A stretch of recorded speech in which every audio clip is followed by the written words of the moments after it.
بسم اللہ الرحمن الرحیم. السلام علیکم ناظرین, میں ہوں آپ کا میزبان محمد موزن. امید ہے آپ سب خیریت سے ہوں گے. ناظرین, اللہ رب العزت نے انسان کو انسان کی خدمت کے لیے پیدا کیا ہے, ورنہ اس ذات کبریا کی عبادت کے لیے فرشتے کم نہ تھے.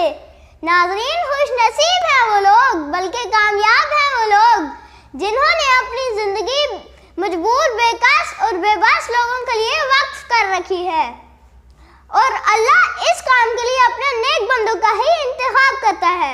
جی ناظرین, آج ہماری مہمان ہے چیئرپرسن چائلڈ پروٹیکشن بیورو محترمہ سارہ احمد صاحبہ. السلام علیکم. وعلیکم السلام موزن. کیسی ہیں آپ؟ میں بالکل ٹھیک ہوں, آپ کیسے ہیں؟ میں بھی ٹھیک. اچھا, سب سے پہلے تو آپ ہمیں یہ بتائیں کہ یہ ذمہ داری آپ کا شوق بھی تھا یا پھر آپ کو حکومت کی طرف سے سونپ دی گئی؟ ایکچولی موزن, پہلے تو میں یہ کہنا چاہوں گی, آپ نے پہلے جو ہے میرے ایسے جرنلسٹ, میں نے آئی come across such a journalist یا کوئی اینکر پرسن جو کہ اتنی کم ایج کے ہیں, تو میں آپ کو بہت اپریشیٹ کروں گی.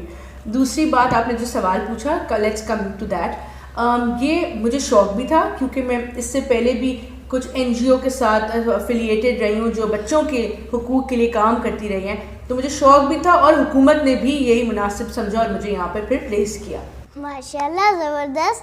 اچھا, آپ ہمیں یہ بتائیں کہ میں نے تو سنا ہے کہ چائلڈ پروٹیکشن بیورو کا قیام 2005 میں ہوا. بالکل صحیح سنا ہے آپ نے. کئی حکومتیں گزرنے کے بعد موجودہ حکومت کیا بہتری لائی ہے اس ادارے کے لیے؟